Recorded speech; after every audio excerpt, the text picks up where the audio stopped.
Inspector Tushar,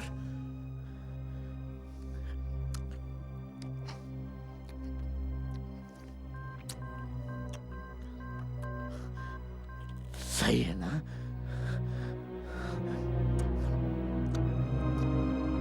तुम मेरा नाम कैसे जानते हो? मैं अपाहिज जरूर हूं,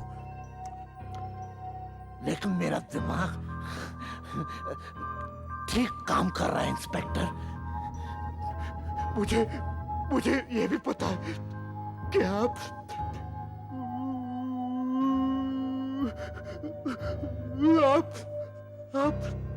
मेरे पुराने पुराने साथियों की मौत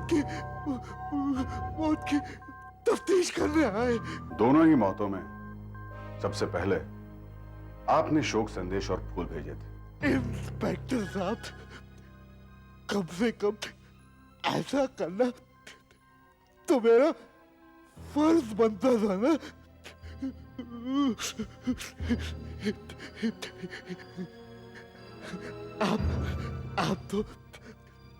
आप तो मेरी मेरी मेरी हालत समझ सकते हैं ना। मंगेश की मौत के सिर्फ 2 घंटे के अंदर आपने वो फूल भेजे थे। तब तक तो उसकी मौत के बारे में किसी को भी पता नहीं था। फिर आपको सबसे पहले कैसे पता चला कि मंगेश का खून हो गया है? इंस्पेक्टर साहब, जब जिस्म नाकारा हो जाता है तो मन की शक्ति बढ़ जाती है। कभी कभी ऐसा लगता है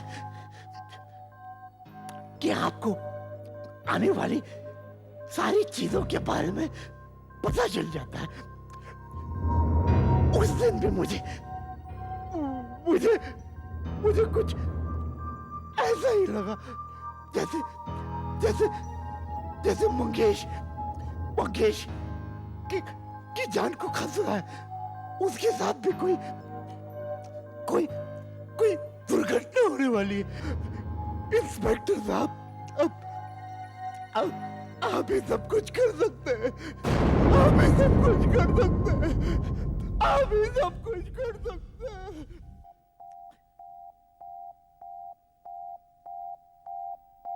मैं जानता हूं ये बड़ी अजीब बात है कि एक पुलिस अफसर एक ऐसे आदमी के पास आया है जिसका भूत प्रेतों से संबंध है, लेकिन मुझे नहीं लगता कि और कोई मेरी मदद कर सकता है। तुम गलत जगह आए हो।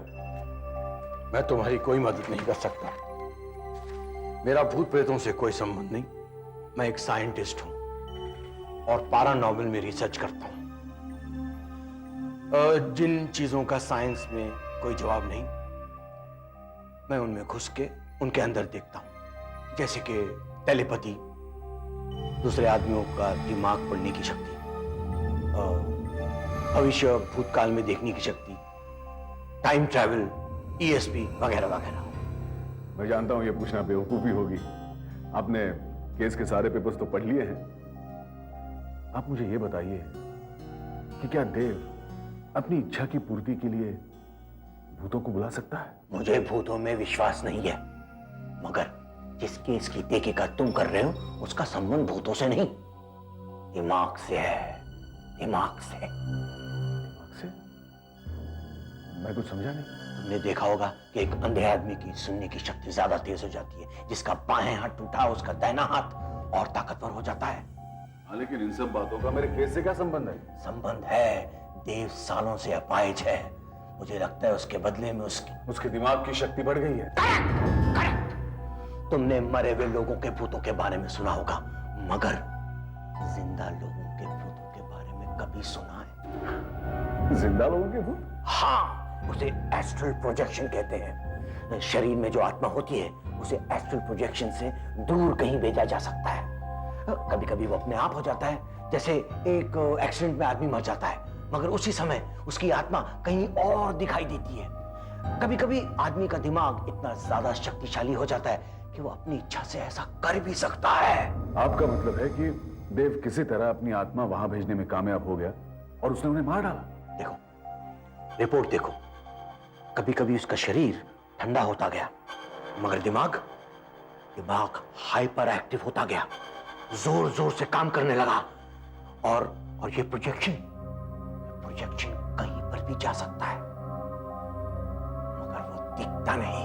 मतलब देव का प्रोजेक्शन चीजों को उठाकर पटक सकता है, लोगों को मार भी सकता है। ऐसा पहले तो कभी देखा नहीं मगर हो सकता है कि उसका दिमाग इतना शक्तिशाली हो गया हो, खतरनाक साबित हो सकता है। हाँ, मगर पहले हमें यह पता लगाना होगा कि देव अपने प्रोजेक्शन का इस्तेमाल किसी और के कत्ल के लिए करता है या नहीं। लेकिन हम इसका पता लगाएंगे कैसे? आपने तो कहा था कि वो दिखता नहीं है। हाँ, दिखता नहीं है मगर हमारी आंखों को। आखिर प्रोजेक्शन एनर्जी का दूसरा रूप ही तो है जिसमें गर्मी है, मैग्नेटिक एनर्जी है। अगर हम ये फिल्टर कैमरा के लेंस के सामने लगा लें हम उसे वीडियो टेप में उतार सकते हैं।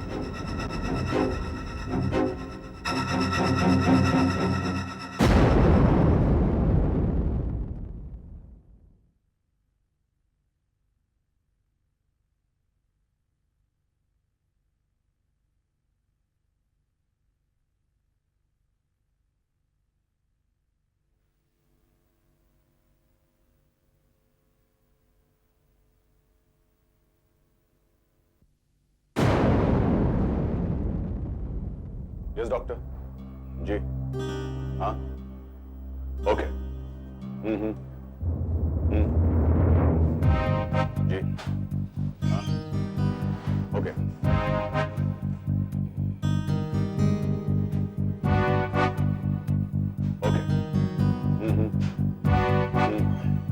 या ठीक है you don't worry. Okay. Doctor Mansi का फोन था, देव का खाना हो चुका है, वो उसे यही ला रहे हैं, अब जल्दी कीजिए। मैंने कैमरा यहाँ रख दिया है, मॉनिटर दूसरे कमरे में है, वहां से हम देख सकेंगे देव के जाने बगैर कि उसके साथ में क्या क्या हो रहा है।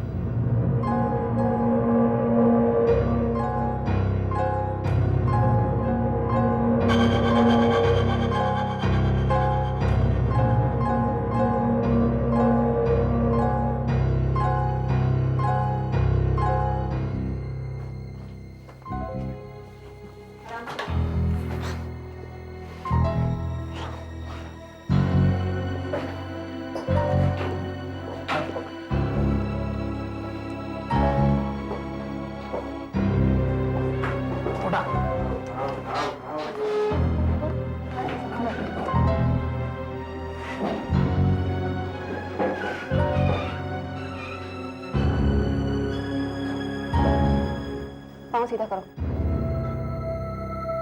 ठीक है, जाओ।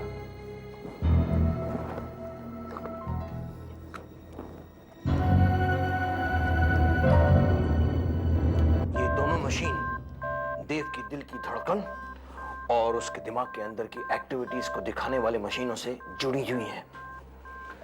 देखो देखो उसकी दिल की धड़कन किस तरह से धीरे धीरे कम होती जा रही है और उसके ब्रेन की हलचल कितनी तेजी से बढ़ती जा रही है।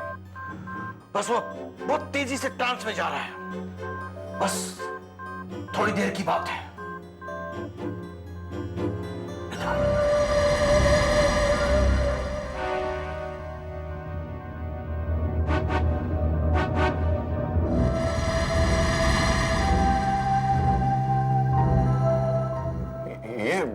ये सब क्या है?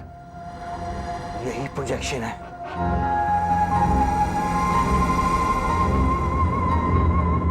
शांताबाई। जी मैम साहब। शांताबाई, रामू कहाँ है? वो बाहर कुछ खरीदने गया है लेकिन मैं आपको खाना लगा दिया है, अब खाना खा लीजिए।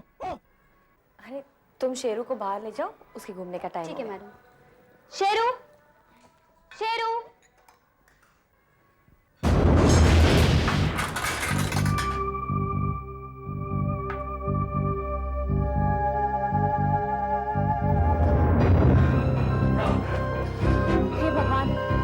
दिल की धड़कन तो गिरती जा रही है, देखिए।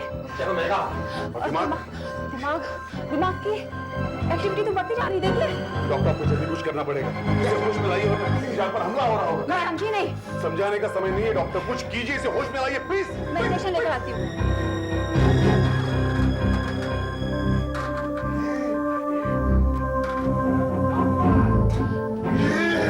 Big doctor. होश आ जाएगा। मगर इसे होश तो नहीं आ रहा। मैं एक और इंजेक्शन लेकर आती हूँ। जल्दी कीजिए डॉक्टर प्लीज। नर्स, जल्दी से फोन से एक और इंजेक्शन लेकर आओ, जल्दी।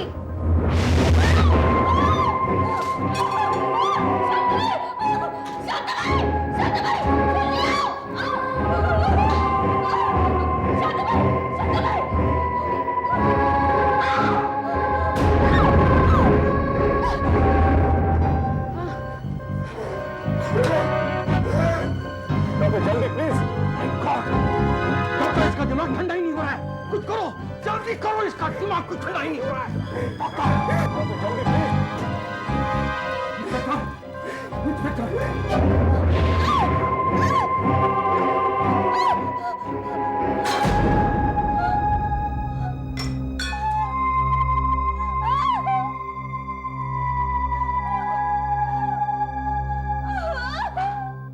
होश में आना चाहिए, इसे होश में आना चाहिए। लगता है इसे होश आ रहा है।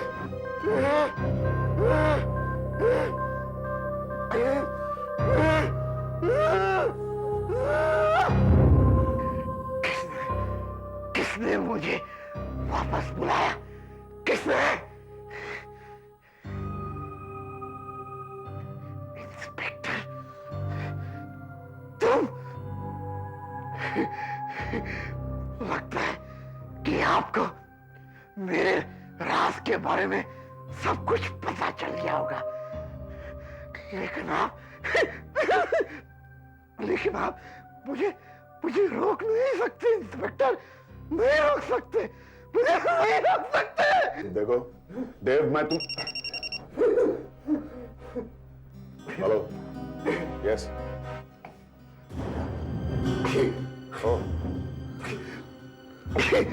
अच्छा, ओह माय गॉड, डॉक्टर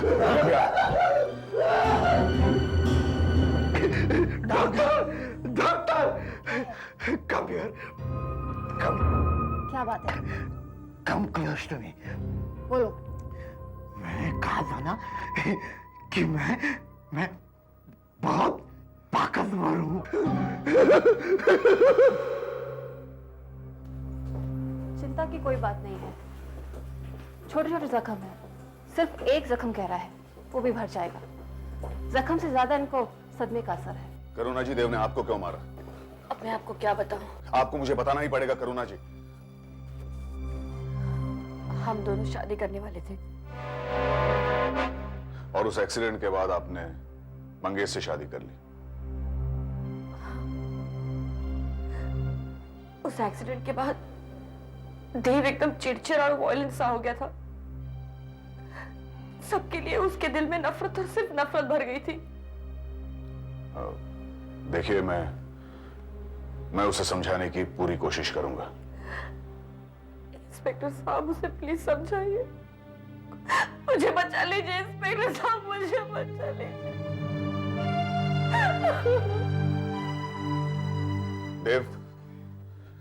देव, मैं ये जानता हूं तुमने कुमार और मंगेश का कत्ल किया है। मैं ये भी जानता हूं कि तुमने करुणा पर हमला किया है। तो क्या कर लोगे इंस्पेक्टर, क्या कर लोगे? मुझे जेल में डाल दोगे?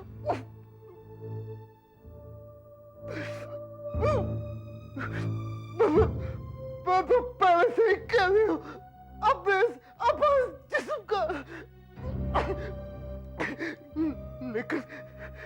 लेकिन मैंने इसमें से आजाद होना सीख लिया इंस्पेक्टर, सीख लिया। देखो देव, ये सब तुम्हें बंद करना होगा।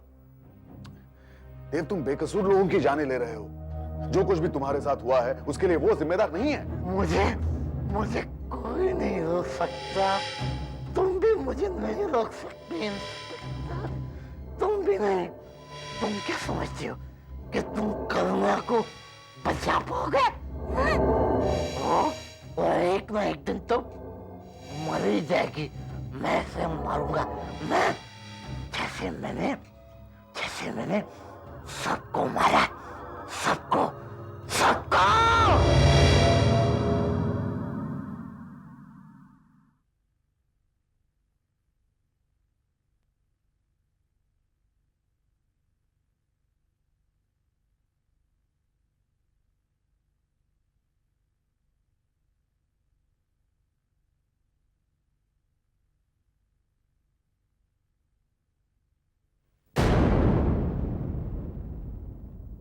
वो ठीक कह रहा है, हम उसका कुछ भी नहीं बिगाड़ सकते।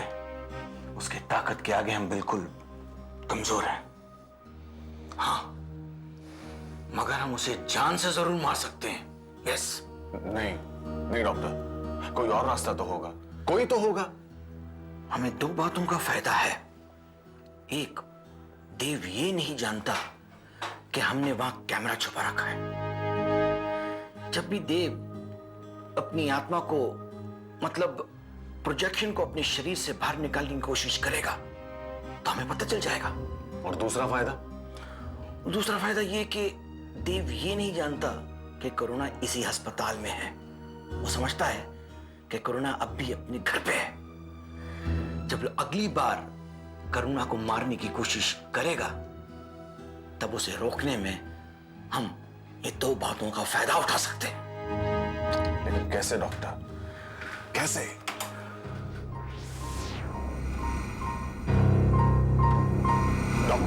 डॉक्टर, इसे जल्दी से इंजेक्शन देके उठाना होगा। नहीं, इस बार सदा के लिए उसका खात्मा करना होगा। नहीं। देखो इंस्पेक्टर, इसका प्रोजेक्शन जरूर करुणा के घर की ओर जाएगा। वहां उसे पता लग जाएगा कि करुणा कहां है। इससे पहले हमें कुछ करना होगा।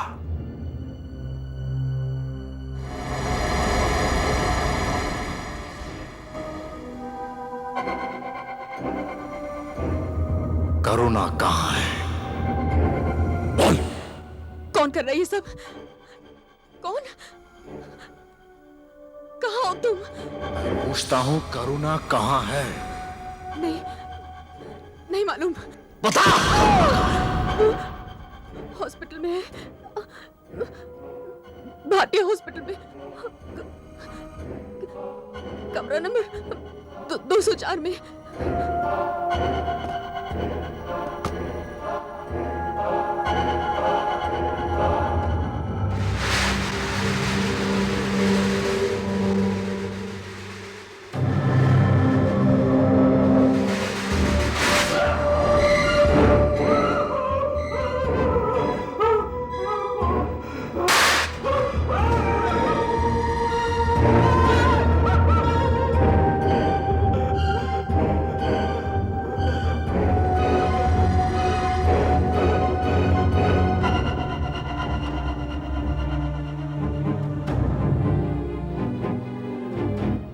मेरे साथ धोखा किया।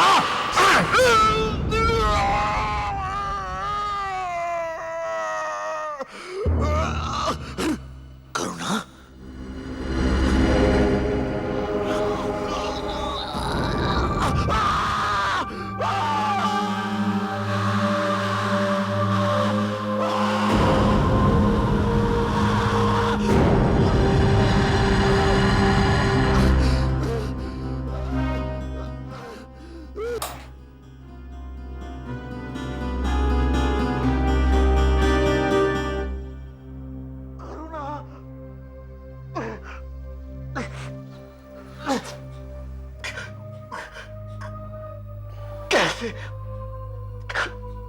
कैसे? तुमने मेरी बात नहीं मानी ना देव।